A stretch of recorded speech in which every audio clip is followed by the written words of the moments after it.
The topic, Bradley Chubb. The thesis, how he gets so many sacks and so many pressures. Let's just jump into it.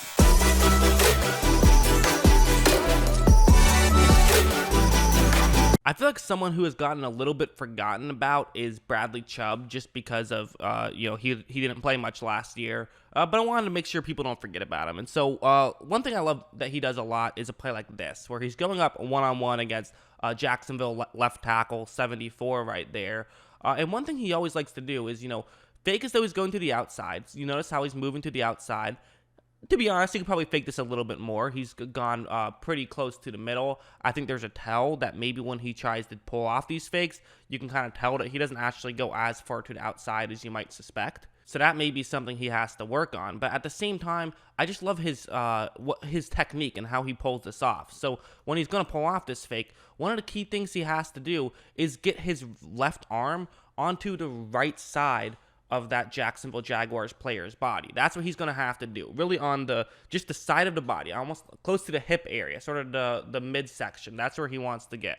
And that's exactly what he's able to do. He gets to the inside and dives in, makes a tackle on Gardner Minshew. Again, just the way that he's able to be explosive enough to get to the inside on plays like that, it's pretty impressive. I do obviously have to say that, there are some potential negative side effects that can come with something like that. You can't give up containment.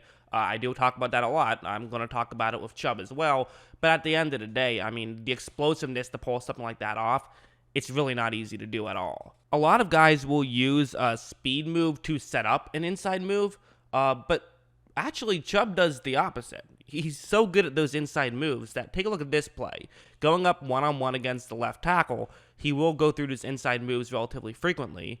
And so what he's going to do this time is basically fake as though he's doing an inside move. He, first off, fakes as though he could be dropping back into coverage, which, again, that's another aspect of this, is that he is an, outside linebacker in a 3-4. So sometimes he chops back into coverage. But he kind of fakes as though he might be dropping back into coverage, but then it's going to be rushing and going to the inside. That's what he's trying to make his opposing player think. But instead, he is going to get to the outside. It's going to be similar to a speed move. He just, had a fake in the beginning.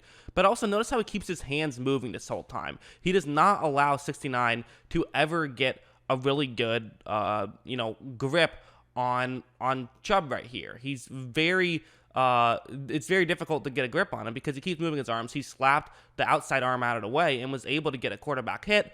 Again, this play was nearly a touchdown. It got the ball to the 1 yard line. Part of the reason why they were able to do that was because, if Chubb was a little bit quicker, and maybe if he didn't try to do that fake, maybe he gets the sack. But at the same time, this is the kind of play, you can't look at just one play in isolation and build that off of it. This type of move, it's going to get pressure relatively consistently. It's not going to get you pressure in 1 second. It's not going to get you pressure in 2 seconds. But it will get you pressure pretty quickly. And that's a good thing, as you don't want them to have too much time in the pocket. That's how bad things happen. And this also is definitely, this play is not a major part of his game. I just thought it was kind of neat how he'll do things like this from time to time. So those two plays were from last year. I'm going to show some plays from his rookie year 2 years ago now, just because, there's not a ton of tape on him. So I want to find the best, the most notable plays that I've found. And, not necessarily the best plays, but the plays that best show his positive attributes. Although that being said, this next play is his best play. At least I think. It was certainly tremendous. He's going up one-on-one against Andrew Whitworth right here. So, okay, we all know Whitworth, one of the best tackles in the league. Definitely a great player. 2-time first-team All-Pro. Okay, yeah, we all get it. We know who Whitworth is. But what he's going to do is he's going to go with a full bull jerk here, which is definitely, it's an interesting play. It's one, I think it's probably the most fun tactic to use. And what he's doing is that, so it starts off as though it's just a bull rush. You notice how he just regular bull rush as usual. Does a pretty good job actually of pushing Whitworth relatively far back. But, definitely at this point, Whitworth still has sort of the edge, where it's going to be difficult to get around Whitworth at this point. You've done a good job of pushing yourself back. You're close to Goff, but you still have to get around Whitworth. So at this point, when you're, for Whitworth, you can't get pushed back too much further either. What are you naturally going to do? You're going to get a little bit low. And so what you do in a bull jerk is that you basically use that to your advantage, and you try to get them even lower. So you notice how Chubb has his right hand on Whitworth's left arm right there. He's going to try to pull Whitworth down and then get to the inside and get a tackle on Goff. That's what he's going to try to do, and he is able to pull it off. He's able to get right there. Miller also came in and helped, so, that's the bright side of working across Miller. But again, pulling off a bull jerk against Andrew Whitworth is very difficult to do, and the fact that he's doing that as a rookie, I mean, that's just crazy. His speed and explosiveness is very key. That's how he's going to get a lot of his sacks, I think. As he gets more into the NFL, he'll probably bulk up a little bit more, as most young players do when they play a few years. Not that he needs it, but just that's what they typically do. But like on this play, his explosiveness is what I want to talk about.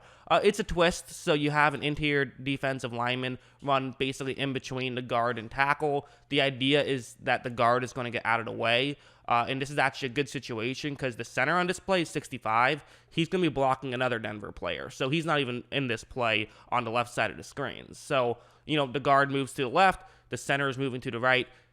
Chubb just runs around and runs in between them. And after the ball is snapped, you notice that, okay, so this is working out all right. I mean, this is a pretty good situation. Whitworth could run up and make a play, but again, if Chubb just runs in between the gap, he can definitely get through relatively untouched. Whitworth actually notices this and is going to try to get some pressure, but Chubb's just too explosive and too quick. He runs over. He's eventually able to get this sack right here.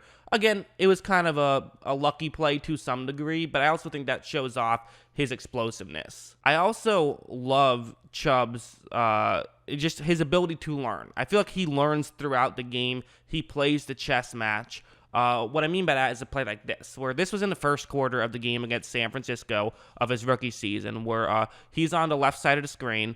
And if you notice, no one is blocking him right here. There's a little play action. This play is designed to be thrown relatively quickly. They don't have him blocked. And, again, at the same time, it's like you have five guys. The luxury of the 3-4 is that you have five guys on the line, meaning that you don't know if Chubb is going to be dropping back into coverage or if he's going to be rushing the passer here. And while he is rushing the passer, notice how he kind of is hesitant right when this ball is snapped. He waits a little bit. He doesn't run right in. He thought it maybe could have been a running play. He eventually gets a quarterback hit. But again, he waited a bit too long, and he could have potentially disrupted that play far more had he just hurried up quicker. So what does he do in the second quarter on a play like this, where it's not exactly the same thing? It is going to be play action to the right side of the screen, and they have a guard that's going to pull over, and he's going to be the one who's blocking Chubb. So there is actually someone designed to block him. But again, they're expecting that the play action could fool him to some degree.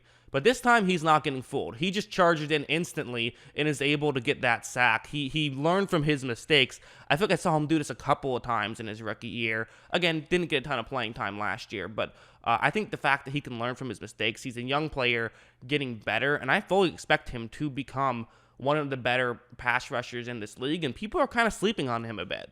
I mean, since sacks became an official stat in 1982, the most sacks ever recorded in a rookie season was Javon Curse with 14.5. Chubb had 12 in his rookie season, so he was in the ballpark for sure. I mean, guys like Dwight Freeney and Reggie White had 13, so he's definitely in the ballpark for sure. Again, there's a big difference between, who ends up with the most sacks as a rookie and who ends up with the most sacks in their entire career. But, I mean, I think Chubb is he definitely has a bright future ahead of him. And especially, it does help playing across Von Miller.